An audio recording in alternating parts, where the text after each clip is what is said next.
penasaran, saya akan panggilkan uh, New Platinum Agency yang baru bulan ini naik posisi Platinum Agency, yaitu Pak Dodi Boka dari Bali.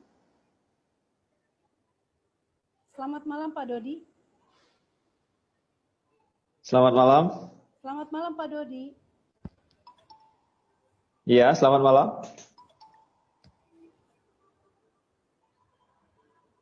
Halo, apakah suara saya bisa kedengaran? Pak sudah terhubung? Sudah jelas Pak Dodi, silakan Pak. Ya, silakan. Ya. Selamat malam Pak Dodi. Baik, semangat pagi teman-teman semua, 3i seluruh Indonesia. Ya, salam hebat luar biasa, 3i dahsyat.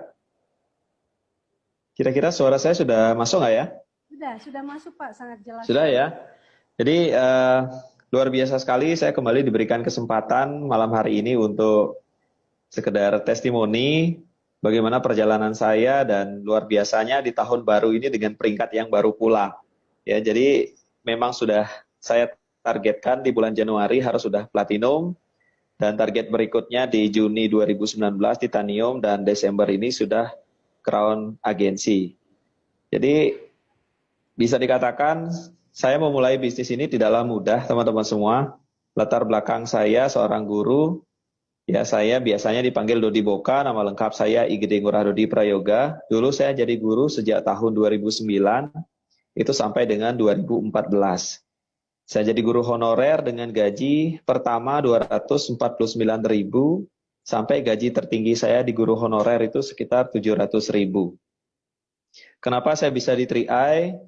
Itu bisa dikatakan tidak lepas dari sosok crown pertama Bali atau crown kelima di Indonesia. Ya, saya ucapkan terima kasih yang sebesar-besarnya buat Bapak Arya Wirajaya yang sudah mengenalkan bisnis ini, buat leader-leader saya, Ibu Deva Hapsari, dan tim kerja saya. Tanpa mereka semua, saya tidak mungkin berada di posisi Platinum Agency sekarang. Di awal saya dikenalkan bisnis ini, itu berawal dari hubungan saya sebelum join di bisnis ini dengan Bapak Arya Wirajaya. Saya memulai bisnis ini dari kondisi yang bisa dikatakan minus. Kenapa? Karena sebelum saya ikut di 3i ini, saya sempat jalankan bisnis 2013 bersama Bapak Arya Wirajaya dan gagal 2 kali. Yang pertama bisnis produk, network marketing juga gagal, dan yang kedua bisnis bisa digolongkan ke money game dan gagal juga. Sejak saat itu saya dan Bapak Arya berkomitmen kita jalankan bisnis yang jelas lah, istilahnya kantornya jelas, perusahaannya jangka panjang, sudah capek istilahnya, gagal 2 kali. Dan beliau mempresentasikan saya 3i ini tepatnya di bulan Mei 2014 itu di KFC Sesetan, tepatnya di Denpasar. Namun lucunya ketika beliau presentasi saya tolak, saya tutup laptop beliau dan saya katakan, tobat Kak, kalau untuk bisnis bulat-bulat seperti ini saya sudah trauma. Jadi beliau tidak menyerah, karena apa? Karena beliau tahu Sentral Asia Raya inilah perusahaan yang bagus, yang jangka panjang. Dan akhirnya di bulan Juni beliau ceritakan ke saya kembali dan saya memutuskan untuk bergabung. Dan saya bergabungnya itu di kantor Sentral Asia Raya Denpasar. Ketika saya memulai bisnis ini, saya dalam kondisi minus karena apa? Hutang dari money game yang sebelumnya itu masih menghantui saya, dan kondisi saya juga saat itu saya berhenti sebagai seorang guru honorer dan saya harus menikah kala itu dengan yang tentunya itu membutuhkan biaya. Saya membangun rumah yang saat itu bisa dikatakan belum jadi, dan istri saya harus resign bekerja sebagai seorang karyawan di BCA. Itu sudah komplit sekali teman-teman. Jadi teman-teman semua yang sebenarnya menjalankan bisnis ini di awal mungkin kondisinya jauh lebih baik daripada saya. Akhirnya saya minta tolong ke Kak Arya, bagaimana Kak cara saya menjalankan bisnis ini? Beliau katakan caranya hanya ada 3, presentasi, presentasi, dan presentasi. Dan akhirnya saya komit waktu itu 2014 memutuskan untuk setiap hari minimal saya jalankan presentasi itu 6 kali. Atau 1 ID saya closing baru saya akan pulang ke rumah. Dan saya nyatakan juga hal itu kepada istri saya. Saya sempat tidak ada closing 1 ID dalam sehari dan saya belum penuhi target saya 6 kali. Saya sempat beberapa kali tidur itu di depan Circle K. Di McD, di KFC saya pernah, karena apa? Saya komit terhadap janji saya. dan hasil tidak mengkhianati kerja keras. Saya tembus posisi tim agensi, leader agensi dengan bonus yang bisa dikatakan tim agensi dan leader agensi gemuk. Saya pernah di tim agensi dengan bonus 5-6 juta, kemudian leader agensi 9-10 juta, kemudian brown agensi itu hampir 15-20 juta, karena saya bertemu dengan orang-orang hebat yang ternyata di beberapa kelompok nasabah saya itu omsetnya besar sekali. Ya, jadi bisa dikatakan ya hasil tidak pernah mengkhianati kerja keras jika kita tidak berkhianat dalam berproses. Sampai sekarang saya menjadi posisi platinum agensi ini juga tidaklah mudah, teman-teman. Seharusnya saya sudah menjadi platinum 1 tahun yang lalu. Jadi ketika saya ingin menjadi platinum 1 tahun yang lalu, padahal waktu itu omset saya kurang hanya 30 jutaan, tiba-tiba saja satu gerbong saya hilang. Dan itu adalah jalur terkecil saya. Bisa dikatakan itu jalur peringkat saya. Jadi saat memulai juga dengan kondisi yang tidak nyaman, ketika menuju ke platinum, cobaannya juga besar. Tim saya, brown agensi saya hilang, 2 leader agensi saya hilang, dan beberapa tim agensi saya hilang di jalur kecil, itu pindah ke money game. Money game yang berkedok berjualan pulsa. Dan saya sempat dari gold agensi itu drop ke silver agensi hanya dalam waktu 1 bulan saja, dengan omset kala itu 98 juta, dan sampai saya tidak lolos qualified ke Korea. Namun saya buktikan bahwa saya bisa lompat lagi, dan saya bisa naik lagi dengan posisi yang jauh lebih tinggi. Dan akhirnya bisa. Saya melakukan hal-hal yang belum pernah saya lakukan di tahun-tahun sebelumnya, seperti mengadakan home meeting rutin setiap hari. Saya belum pernah. Di tahun 2017, akhirnya 2018, start Januari, saya melakukan home meeting hampir setiap hari di daerah saya di Gianyar, dan itu menunjukkan hasil yang sangat positif. Perlahan tapi pasti omset saya mulai merangkak naik, dan akhirnya saya bisa tembus di platinum agensi. Dan posisi platinum agensi ini spesial karena apa? Saya sudah berjanji start tahun 2017-2019 ini saya akan mulai dari posisi yang baru, platinum agensi. Pertengahan tahun saya sudah di titanium agensi, dan di akhir tahun saya berdoa dan saya mohon doa teman-teman juga semua, saya bisa tembus di posisi crown agensi. Dari hasil apa yang saya dapat di 3i Networks ini luar biasa. Karena apa?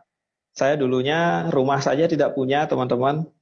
Orang tua saya tinggal di asrama, bapak saya seorang polisi, seringkali kita pindah-pindah tempat tinggal dari satu asrama polisi ke asrama polisi yang lain, sampai pada suatu ketika saya harus numpang di rumah ibu saya, yang dimana di sana sudah ada beberapa keluarga, dan akhirnya, dan pada suatu ketika pernah saya diusir bersama ayah dan ibu saya, karena apa? Karena kami numpang di sana. Mungkin apa yang kami lakukan sedikit tidaknya membuat hal yang tidak nyaman kepada pemilik rumah di sana. Kami pernah diusir malam-malam, dan saya waktu itu masih SMA, SMP kalau nggak salah, dan saya tidak bisa ngapa-ngapain, dan janji saya kepada diri sendiri, suatu saat saya bisnis, saya harus bisa memberikan orang tua saya itu rumah. Dari bisnis ini luar biasa, teman-teman, bukan hanya 1 rumah, saya sudah bisa memberikan 2 rumah kepada keluarga saya. 1 rumah saya gunakan untuk tempat kerja. Saya memiliki usaha sekarang dari bisnis 3i Network ini. Bisa dikatakan ya ini fotonya, teman-teman, ini rumah pertama saya. Jadi rumah pertama saya ini lengkap dengan perahyangannya. Kalau kita di Bali itu tempat ibadahnya. Jadi lengkap sekali, teman-teman. Ini rumah pertama yang saya bangun, ya betul-betul ya bata demi bata itu hasil dari 3i Networks, teman-teman. Dan ini saya wujudkan. Dulu lucunya saya pernah mengatakan hal ini kepada orang tua saya ditertawakan. Ya wajarlah, seorang guru honorer gaji 700.000 ngomongnya bangun rumah. Bangunnya rumah lantai 3 lagi ya. Rumah ini juga ada rooftopnya. Di atas kita bisa lihat bintang, kemudian ada lantai bawah kita untuk gudang, ya. Lantai 2-nya ya untuk studio, untuk perahyangannya, untuk tempat tidur juga. Jadi luar biasa, ini rumah pertama saya.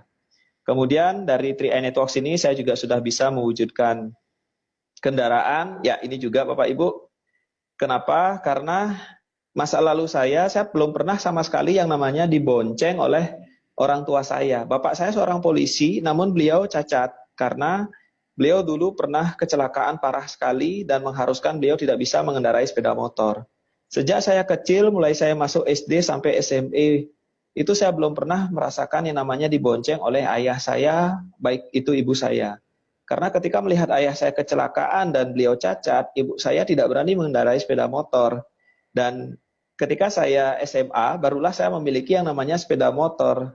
Ya sayalah yang harus mengantarkan ayah dan ibu saya kemana-mana. Karena memang sejak kecil saya belum pernah. Saya hanya bisa ngeliatin waktu sekolah teman-teman saya dijemput sama orang tuanya.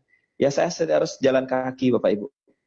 Itu. Untuk saat ini kendaraan, ini rumah kedua saya, yang hasil juga dari 3i Networks, betul-betul 100% dari 3i Networks teman-teman.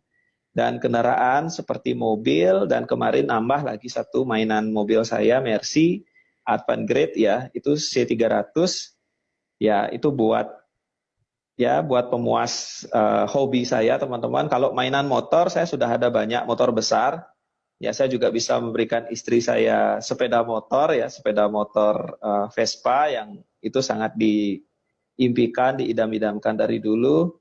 Ya ini anak saya, nah ini koleksi mainan saya, nah itu si Mercy, ya dan ya jarang kepake. Ya pokoknya luar biasa deh. Belum pernah saya mendapatkan hal sebanyak ini selama kurang lebih dari 2009 saya bekerja, saya hanya mendapatkan hasil ratusan ribu. Untuk motor besar yang saya miliki sekarang, itu saya tidak terbayang Bapak Ibu, dulu saya hanya bermodalkan satu sepeda motor Kimco yang saya beli second seharga 2.500.000. Ketika saya ke bengkel melihat ada motor besar di bengkel itu, saya tanya kepada pemilik bengkelnya. Saya nggak nanya harga motornya karena sudah pasti itu harganya mahal dulu. Saya melihat motor orang, yang saya tanya itu bannya. Harga ban motornya saja itu seharga sepeda motor saya dulu Bapak Ibu. Dulu saya pernah tanya, Pak, ini berapa sih harga ban sepeda motor seperti ini? Beliau bilang 2,5 sampai 3 juta. Ada yang 5 sampai 10 juta. Waktu itu saya bengong Bapak Ibu. Harga sepeda motor saya 2,5 juta. Ini harga ban 3 juta. Ya, impian saya belum berani untuk memiliki sepeda motor besar. Dan yang paling merubah hidup saya sebenarnya sampai saat ini tiada lain adalah sosok Crown Agency pertama di Bali, yaitu Bapak Arya Wirajaya. Beliaulah yang menyadarkan saya akan kekuatan impian itu pasti kita bisa dapatkan. 2012 November saya masih ingat, beliaulah yang menyadarkan dan membangkitkan, bisa dikatakan raksasa dalam diri saya, bahwa setiap hal yang kita tuliskan di Dreambook itu bisa kita dapatkan. Ketika saya percaya dan saya memulai bisnis bersama beliau, saya gagal 2 kali, namun saya tetap ikuti beliau. Kenapa? Karena beliaulah satu-satunya di luar orang tua saya, bapak dan ibu saya saja tidak pernah menyadarkan the power of dream itu. Beliaulah orang yang memberi saya referensi untuk membaca buku The Secret, dan beliaulah orang yang satu-satunya orang yang memberikan saya tontonan film The Secret itu. Dan dari sana saya nonton film dan baca bukunya, saya berani bermimpi. Dan ternyata benar, ketika kita memimpikan, semesta bekerja. Rezeki memang tidak langsung datang dari langit berupa uang, berupa barang, harta, dan benda, tapi melalui orang-orang. Salah satunya orang yang menyelamatkan hidup saya tiada lain adalah Bapak Arya Wirajaya hingga saat ini. Dan beliau sampai saat ini masih mementori saya. Dan saya berjanji kepada beliau, Juni 2019 saya harus sudah tembus di posisi Titanium Agency dengan target mencetak 3 Brown Agency lagi. Setelah itu cetak 3 Brown Agency lagi dan saya pasti bisa di Crown Agency. Sekian teman-teman. Wow, dahsyat nih Pak Dodi ya. Jadi luar biasa sekali ini, saya sampai terkesima dari tadi. Testimoni benar-benar sebuah percepatan yang luar biasa. Pak, ini sebenarnya Bapak ini dengan kondisi yang sudah diceritakan dengan latar belakang sebelum DTI dan sebagai latar belakang seorang guru honorer saja, itu kira-kira pernah bermimpi apa Pak gitu sebelum mungkin di mentoring oleh Pak Arya, itu pernah bermimpi apa gitu loh Pak? Pernah nggak berani bermimpi dengan kondisi yang mungkin wah kayaknya nggak mungkin gitu, dan kondisi orang tua seperti itu dan kondisi keuangan seperti itu, pernah nggak gitu loh Pak Dodi bermimpi gitu? Kalau saya bermimpi tidak berani Bu, karena ngelihat kondisi penghasilan hanya 700.000 sebulan, bahkan menikah saja saya takut Bu. Saya takut tidak bisa menghidupi istri dan anak saya waktu itu. 2012 bulan November adalah hal yang tidak pernah akan saya lupakan. ketika saya bertemu dengan sosok anak muda Bapak Arya Wirajaya. Beliaulah yang menyadarkan saya the power of dream. Setelah itu saya berani bermimpi tanpa batas, Bu. Dan benar, ketika itu saya lakukan, ya tangan-tangan Tuhan mulai bekerja buat saya. Bertemu dengan orang, bertemu dengan keberuntungan demi keberuntungan. Karena beliau bilang keberuntungan itu bukanlah berdasarkan garis tangan, tapi berdasarkan cara berpikir kita, dan yang kita yang ciptakan sendiri keberuntungan itu. Cara berpikir akan merubah kebiasaan, kebiasaan akan merubah karakter, dan itu yang akan merubah hidup kita. Itu luar biasa pembelajaran dari beliau. Akhirnya saya berani bermimpi dan ya tara sekarang.